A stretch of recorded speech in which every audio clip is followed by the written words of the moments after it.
Continuamos con Hablando con Rilo.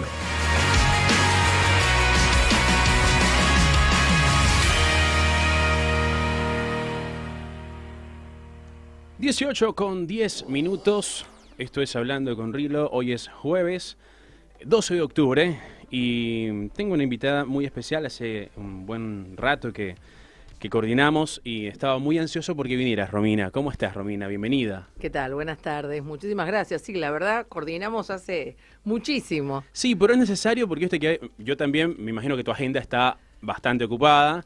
Sos bastante activista, estás en todos lados. No debe ser fácil coincidir contigo. No es tan fácil, pero siempre hay un huequito para poder venir a acompañar a la gente que tiene ganas de escucharnos. Bien, Romina. Bueno, primeramente, gracias por venir. Bien, gracias por la oportunidad de poder tenerte acá en el programa. Y vamos a hablar principalmente de quién eres como persona y después vamos a irnos a diferentes temas de interés social y político. Pero cuéntanos un poco de quién es Romina. Bueno, yo soy Romina del Pla, soy docente, profesora de historia en escuelas secundarias en La Matanza, también doy clase en la Universidad de Buenos Aires, en la Facultad de Filosofía y Letras, y vivo, como dije, en La Matanza, tengo un hijo y milito desde muy joven en el Partido Obrero, que forma parte del Frente de Izquierda, y bueno, y ahora ya desde el 2017, con un periodo en el medio que no, soy diputada nacional por el Partido Obrero. Bien, cuando he tenido que venir a mi trabajo y el Partido Obrero está acá en el Congreso, ¿estabas allí?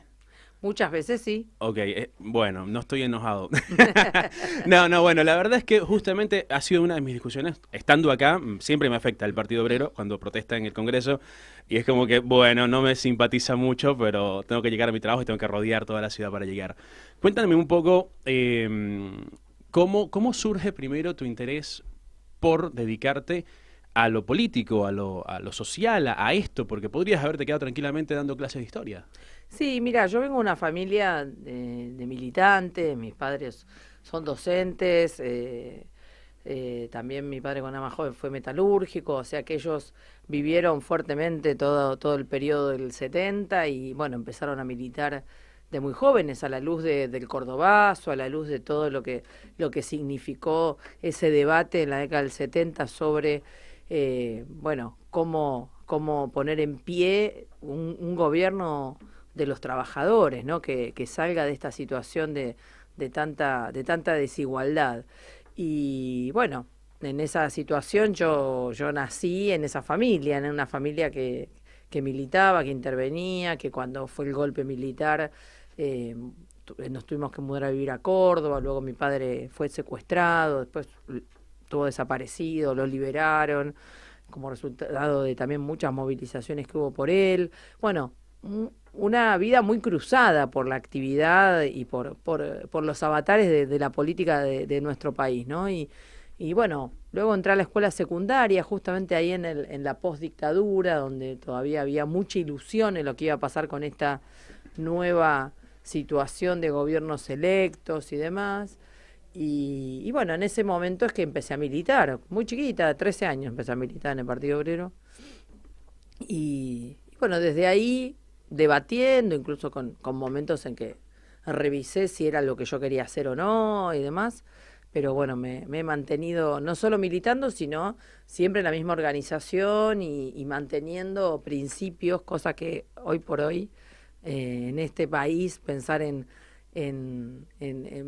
representantes políticos que tengan principios y que no anden cambiándose la camiseta de un lugar al otro y que un día digan una cosa y los ves 6 meses más tarde y dicen exactamente lo contrario, bueno, no es muy común y en ese sentido creo que quienes militamos en la izquierda y en particular en el Partido Obrero mantenemos una conducta, un programa, una rigurosidad, ¿no? Y bueno, eso es lo que creo también que hace que seamos también respetados en eso, ¿no? En gente que se sabe que no estamos interviniendo en política para beneficio propio ni nada de eso, sino que defendemos un programa, tenemos principios y a pesar de que a veces hay cosas que pueden ser impopulares desde el punto de vista de una creación de opinión pública, nos parece que es lo necesario, ¿no? ¿Qué opinión tienes sobre el kirchnerismo como un movimiento político? Porque básicamente se apropió de lo que era el peronismo y lo transformó en su propio movimiento, Cristina Fernández de Kirchner, y pareciera que son de izquierda, pero entonces también hay mucha corrupción y sé que no están en el mismo lineamiento, ¿puede ser? No, claramente no. Nosotros somos de la izquierda trotskista, de la izquierda leninista, de la izquierda marxista, que consideramos que hay que cambiar este orden social. Y el kirchnerismo es una de las tantas versiones que ha tenido el peronismo en nuestro país, que es un movimiento nacionalista burgués. No, el peronismo no quiere cambiar este orden social. Considera que pueden coexistir los intereses contrapuestos entre la clase capitalista y la población trabajadora, cosa que nosotros entendemos que la persistencia de este choque de intereses hace que o los trabajadores seamos cada vez más pobres, que es lo que está ocurriendo, o tengamos que dar un salto y una reorganización social. Entonces, el peronismo y el kirchnerismo no son de izquierda. Otra cosa es que se hayan mimetizado tratando de tomar algunos planteos, tratando de cooptar algunos movimientos, por ejemplo, lo de los derechos humanos. En el pasado, cuando eran gobernadores en Santa Cruz, no intervenían en el movimiento de derechos humanos, no tenían nada que ver con el movimiento de derechos humanos. Sin embargo, bueno, a la hora de tener que hacerse una base social desde la presidencia, bueno, empezaron a cooptar sectores. Si hay votos, ahí van a estar ellos. Ciertos planteos. Entonces, si la derecha ha sido bastante exitosa en tratar de unir, de decir que es lo mismo el kirchnerismo que la izquierda, ¿no? Okay. Ha sido bastante exitosa porque nos terminan arrojando a la izquierda, que siempre fuimos independientes del gobierno, me refiero al Partido Obrero y a los que integramos el Frente de Izquierda. Hemos sido independientes y hemos sido críticos y oposición, pero cargamos con las culpas de un gobierno que no integramos, ¿se entiende? Y esto pero también es el kirchnerismo se ha apropiado de movimientos de izquierda como el feminismo, por ejemplo, el pañuelo verde, todo esto. Fue como que el kirchnerismo se quiso hacer de que también estaban siendo parte de ese movimiento, que entiendo que viene siendo del Frente de Izquierda desde su inicio. Mira, el movimiento de lucha de las mujeres es muy amplio, hay mujeres de todas las corrientes políticas. Lo que tiene es que la izquierda y nuestras organizaciones de mujeres y de diversidades, en la medida en que justamente actuamos con independencia de los gobiernos, hemos podido mantener rigurosamente el planteo, el programa en defensa de los derechos de las mujeres, los reclamos de avanzar con el derecho al aborto legal, seguro y gratuito y otras reformas y otros temas que son importantes, y lo hemos sostenido siempre, cuando había viento en contra y cuando hubo viento a favor. Entonces eso hace que seamos mucho más destacadas en ese punto. Y efectivamente el kirchnerismo quiso cooptar este movimiento, se lo pretendió apropiar y darle una forma institucionalizada. Por eso han creado este Ministerio de Mujeres, que en lugar de resolver realmente los problemas de enfrentar los femicidios, de disminuir la violencia y demás, ha terminado siendo un acobachamiento de funcionarias, y por eso genera tanto rechazo, porque la realidad es que desde el ministerio como tal nos han llevado adelante mejoras que puedan ser justamente es una de las preguntas que tengo, ¿no?, planificadas, que es ¿cuáles son los logros del Ministerio de la Mujer? Bueno, no hay tales logros. Por eso nosotras desde el plenario de trabajadoras, que es nuestra organización, entendemos, y lo dijimos en su momento cuando se decía, bueno, la salida de esto es el Ministerio de Mujeres. Dijimos, no, el Ministerio de Mujeres, no importa quién lo dirija, quién sea la ministra, si es un ministerio de un gobierno que ajusta, porque este es un gobierno que ajusta, que ha reconocido la deuda con el fondo, que lleva adelante una política de ajuste, aunque la disfrace de otra cosa, va a ser también la política del ministerio de ese gobierno, va a ser también un ministerio que ajuste, no va a ser independiente de la política de ese gobierno. Por eso nosotras planteamos otra cosa, que tiene que haber un consejo autónomo de mujeres y diversidades, o sea, un organismo que sea autónomo del gobierno de turno, que sean sus autoridades electas por el voto de las mujeres de todo el país a partir de los 16 años, y que al ser autónomo se encargue de verificar si las leyes que están aprobadas y los programas que están aprobados, que tienen presupuesto que desenvolverse, se están aplicando de verdad, si hay que hacer propuesta de nuevas medidas o nuevas normas, y por lo tanto que actúe con independencia del gobierno, ¿se entiende? Y esto es clave. Vamos a hacer una pequeña pausa técnica y al regreso voy a hacerte una serie de preguntas que tengo preparadas, ¿bien? Dale. Para afondar un poco en qué se busca realmente con la lucha feminista actualmente, entre otras cosas. Vamos a una pausa y ya volvemos con Hablando con Rilo. Hablando con Rilo. Síguenos en nuestras redes sociales. @Rilo Músico y @La RZ Radio.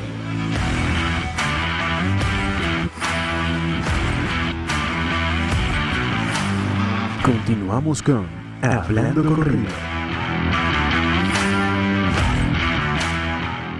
18:21 minutos, Romina está con nosotros. Voy a hacerte algunas preguntas, Romina. Una va muy dirigido a todo lo que está sucediendo actualmente y sé que tienes una postura, la conozco, pero quiero conversarlo en esta oportunidad. Luis Labraña, no sé si lo ubicas, es un señor mayor que se adjudicó haber inventado en su momento la cifra de los 30.000 desaparecidos. Bien, se hizo mediático, estuvo en los canales de televisión, frente a cámaras, en grandes programas, y se adjudicó que en ese momento era necesario inventar ese número para conseguir los recursos para los verdaderos desaparecidos, que lo que se dice es que eran entre 4.000 y 8.000 o hasta 10.000, pero que tenían toda una documentación e incluso dijo, mira, mentimos y yo inventé ese número. Pero hoy en día sigue estando esa discusión. Ahora se encuentra un grupo de personas que dicen, bueno, hubo crímenes, hubo desaparecidos, hay cosas que no se pueden olvidar, pero no fueron 30.000 y hay un problema con el dinero que no se le dio a los verdaderos desaparecidos. Entonces hubo corrupción dentro de toda esta historia de los 30.000. Sé que tienes una opinión formada de esto y por eso quiero escuchar qué piensas desde este señor Luis Labraña, que dijo que yo en ese momento inventé esto y que hoy en día se sigue con la cifra de los 30.000. Mira, no sé quién es ese señor, lo que sí te puedo decir, y como te comentaba antes, conozco perfectamente cómo ha sido todo el proceso de formación de los organismos de derechos humanos que se dio peleando justamente contra la dictadura. Mi partido tiene el orgullo de ser uno de los primeros partidos que acompañó las marchas, por ejemplo, de las Madres de Plaza de Mayo bajo la dictadura militar. Y efectivamente la cifra de 30.000 surge a partir de ponderar alrededor de las denuncias que se van registrando, el impacto no solo de las denuncias registradas, sino también de cantidades de episodios que han surgido y que no tienen todavía siquiera un registro riguroso, porque ha habido provincias como Tucumán, donde el nivel de secuestros y de desapariciones no está prácticamente registrado, porque, por ejemplo, estuvieron presos familias enteras, que estaban presas, ¿dónde? Y en sus casas, porque se le digamos, los represores se la metían en las casas. Entonces, acá hay 2 o 3 cosas que son importantes. La primera es que la idea esta de los 8.000 surge de que fueron los casos documentados por la CONADEP en un pequeño periodo de trabajo en la posdictadura, pero justamente hay, hasta el propio Departamento de Estado norteamericano, o sea, un organismo que no tiene nada que ver ni con los organismos de derechos humanos ni con la izquierda, para 1978 reconocía 22.000 desaparecidos. 78, la dictadura se fue recién en el 83. A mi padre, por ejemplo, lo secuestraron en el año 82, cuando muchas personas piensan que ya no pasaba nada. No, sí, pasaba de todo. Todavía los campos de concentración seguían funcionando, los centros de tortura seguían funcionando y los grupos de secuestro seguían funcionando, en ese caso ya bajo el gobierno de Galtieri, en el momento que lo secuestran a mi padre. A ver ¿no? si entiendo bien. Entonces puede ser que incluso después de ese momento histórico donde se habló de 30.000, capaz que en ese momento no eran 30.000, pero esto siguió más tiempo. Es que acá hay un tema que es el siguiente.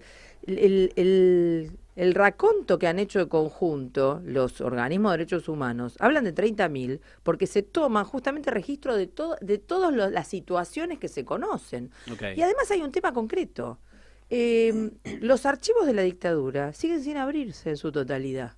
Ningún gobierno, primero, por supuesto, los militares trataron de ocultarlos, de destruir muchas cosas, de no permitir el acceso y demás, y no por nada presionaron para que haya una ley de obediencia debida y una de punto final en su momento, o sea, que no se pudieran hacer más denuncias, ¿no? Okay. O sea, que acá hay un largo proceso de impunidad que se fue construyendo para que no haya un registro total, documentado de todo. Pero los gobiernos sucesivos, ninguno abrió en su totalidad los archivos. Sigue habiendo archivos sin abrirse. Es un reclamo que hacemos. ¿Por qué? Porque incluso necesitamos que se abran todos los archivos para verificar dónde está cada uno y cada una de las situaciones. Porque el cuadro todavía de secretismo y de cosa oculta que hay alrededor de lo que ha sido el terrorismo de Estado es muy profundo. Entonces, el tema, digamos, discutir la cifra no solo es arbitrario y completamente... es un intento de minimizar la cuestión. Okay. Porque cuando alguien dice, no fueron 30.000, fueron 8.000, primero que si fueron 8.000 es una barbaridad de todas maneras. Segundo, que... si era uno, ya era un problema. Ya era un problema. Pero segundo, que es todo un intento de decir, bueno, esto es medio un verso. Cuando en realidad está todo documentado y los juicios tardíos, lentos, que se van haciendo alrededor de cada centro clandestino de detención, van haciendo surgir incluso nuevos casos. Y vuelvo a insistirte, hay provincias enteras donde no está documentado todo. ¿Por qué? Porque para que haya una denuncia final sobre un caso, tiene que haber familia que no se haya aterrorizado completamente, que tenga los elementos y el conocimiento para hacer llegar la denuncia, un montón de cosas que en su momento, bueno, en algunos casos se pueden hacer y en otros no. Entonces, no es... para nada, y vos fíjate un tema, todavía se calcula que fueron entre 500 y 600 los niños, los bebés secuestrados o nacidos en cautiverio, de los cuales hasta ahora solamente se han identificado 137, creo, llegamos, o ni siquiera. Es decir, que la verdadera discusión sería abrir esos libros y develar el secreto, el Totalmente, misterio. totalmente, porque aparte hay que saber a dónde fueron a parar cada uno de los desaparecidos, porque no hay todavía un registro de a dónde fueron asesinados o arrojados cada uno de esas víctimas. Entonces la reconstrucción se hace siempre a partir, en la mayoría de los casos, de los sobrevivientes, Okay. lo cual hace que todo sea también muy parcial, ¿no? Tengo muy poco tiempo y muchísimas preguntas por hacerte, pero creo que no va a dar tiempo. Así que voy a hacer una que me parece de vital importancia porque está muy latente ahora. Y es el tema de la dolarización. Bien, con respecto a la dolarización, no creo que alguien piense que va a ganar miles de dólares, ya que es un completo absurdo y se entiende que se ganaría el equivalente a el sueldo actual, pero en una moneda que conserve su valor. En el frente de izquierda se estuvo hablando mucho de que se iban a ganar centavos de dólar y todo esto, lo cual sería algo que el pueblo se destruiría si eso pasara. Pero hoy en día si sales a la calle y les preguntas a la mayoría de las personas, están ganando al cambio entre 300 y 400 dólares. Obviamente esto sigue devaluándose mientras el país sigue emitiendo más pesos y se quiebra el valor del peso y obviamente el dólar toma valor. Esa pregunta la voy a fusionar con la acusación de Alberto Fernández y la denuncia que hace junto a Sergio Massa de decir que un diputado nacional es el culpable de la inflación y de la subida del dólar. Bueno, mira, ahí hay dos cosas. La primera es que la desvalorización del peso está claro que es un enorme negocio para las patronales, porque, como vos bien decías, hoy el salario está depreciándose, 300 dólares, una jubilación mínima está en 80 dólares. Cuando yo llegué a Argentina en el 2014, yo llegué a Argentina en el 2014 y ganaba en un empleo de comercio, atención al público, y era un equivalente de 1.500 dólares. Y hoy se ha ido al demonio, sí, es una tremendamente locura. caído. Pero justamente cuando vienen, hay dos cosas. Primero que esta depreciación y esta devaluación no es por la emisión, esto es por la fuga de capitales. Acá el problema fenomenal que tenemos en Argentina es que todos los gobiernos permiten que los capitales que ingresan, los dólares que se generan en Argentina, que son muchísimos, se fuguen, terminen en el exterior. Y esto es el verdadero problema que tenemos, ¿no? Hasta que no se frene la fuga de capitales, no hay manera de modificar la situación. Y la dolarización es una trampa porque, ojo, sí, hay mucha gente que piensa que va a ganar la plata que gana en pesos en dólares, lo cual es tremendo, pero bueno, también habla de cómo una propaganda cuando se presenta justamente con una media verdad o con un gancho, pero sin el contenido, a veces, bueno, sigue circulando, aunque no sea realidad, pero el planteo de Milei, que es el que ha hecho fuerte este planteo, tiene que ver con un abaratamiento todavía mayor de la mano de obra, del costo de la mano de obra. Entonces, el tema es que justamente el planteo que él trae no tiene que ver con la estabilidad, tiene que ver justamente con una depreciación brutal, porque la dolarización viene de la mano de una mega devaluación, mayor que la que se está haciendo ahora. Pero la problemática real es que hoy en día, ¿a dónde vamos a parar con los pesos? Está pasando algo que parece que se fue de control.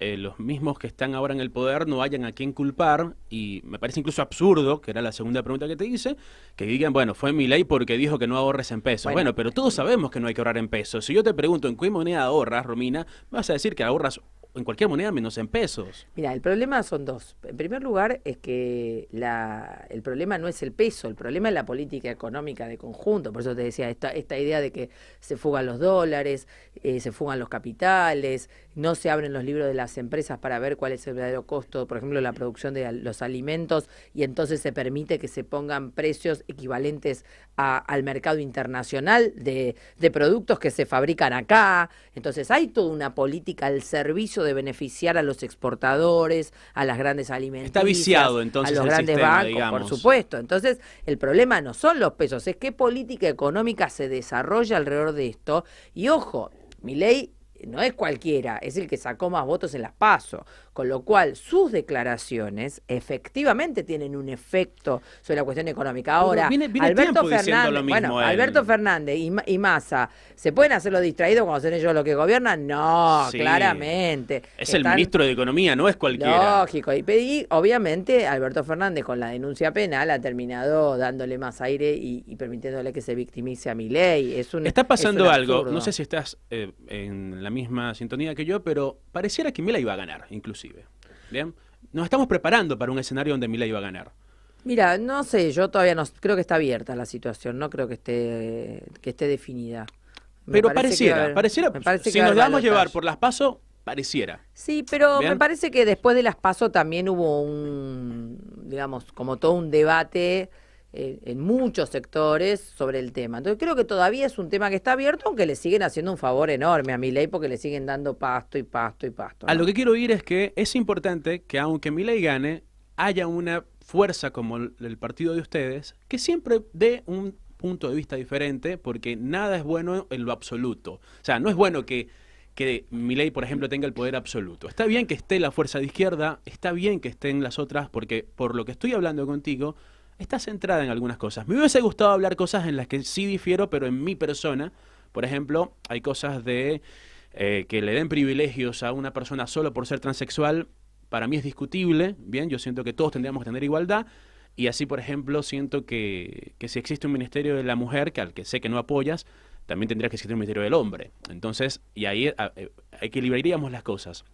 Así como también, hoy en día, considero que si existiera una empresa que le pague más a un hombre que a una mujer por el mismo cargo, estoy seguro que esa empresa la van a sancionar.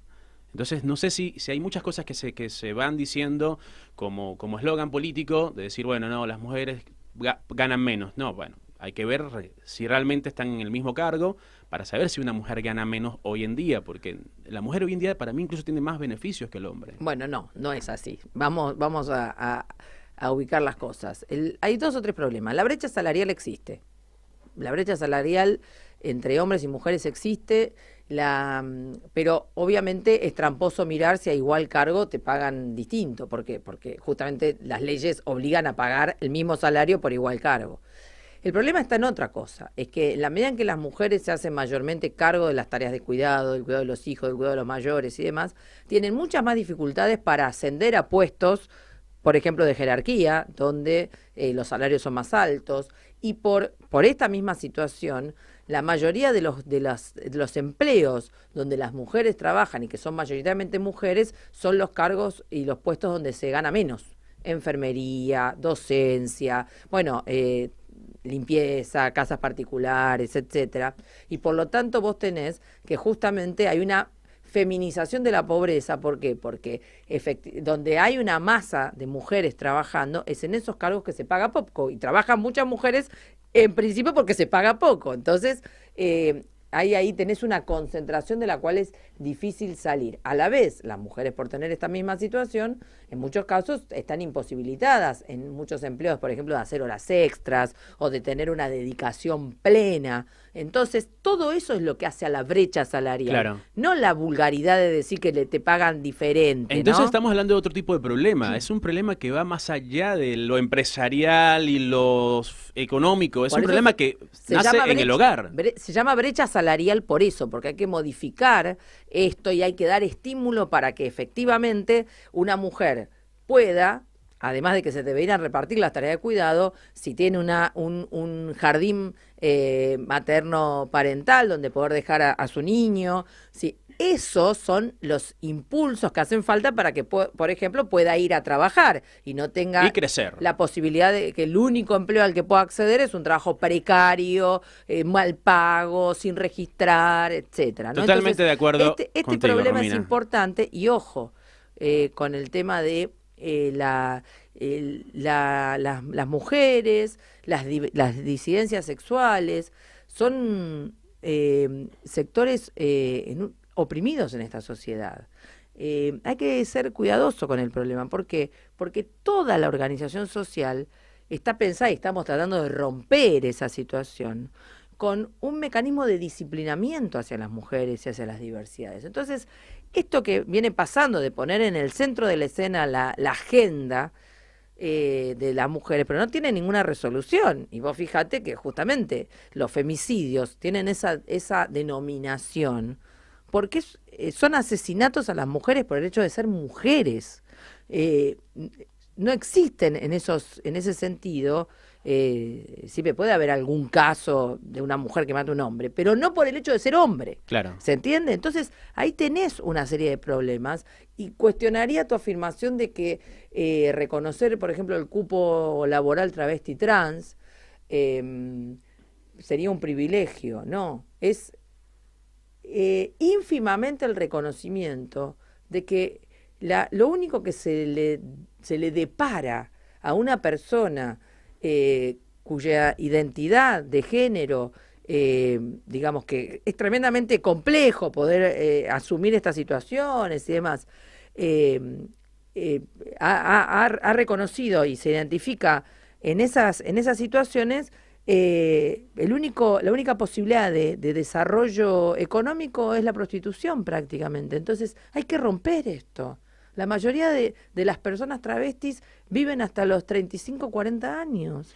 Y Romina, esto hay se nos acabó no el hay tiempo, pero te voy a volver a decir. invitar porque quiero que sigamos hablando de esto porque me encanta. Y bueno, para mí tiene muchas formas de ver, y siento que nos lleva por un camino confuso al punto de que hoy en día hay gente que está reclamando que los respeten como perros. Entonces nos vamos a ir por un tema muy largo. Vamos a coordinar para una siguiente entrevista, Romina. Gracias por haber venido. Encantadísimo. Y me gusta porque puedo sentir que aprendo y que puedo abrir mi mente a lo que me traes a la mesa. Muchas gracias. Te cierro con una cosa. Vos decías algo que me parece importante, que es importante que el Frente Izquierda esté, ¿no? Y bueno, tenemos elecciones el 22 de octubre. El Frente Izquierda va con candidatos en todas las categorías. Hago un llamado al voto al Frente Izquierda, porque además de la candidatura presidencial de Miriam Bregman, estamos peleando por la candidatura de Vanina Biasi en la ciudad, justamente una mujer muy aguerrida, muy bien plantada, y también para el ingreso de los legisladores, porque justamente yo soy diputada y tenemos una voz que puede hacer una diferencia, pudiendo integrar las legislaturas, y allí sí hay posibilidades de que ingresemos. Así que un llamado a colocar el voto al Frente de Izquierda. Muchísimas gracias. Gracias a vos. Vamos a una pausa y continuamos luego con Hablando con Rilo.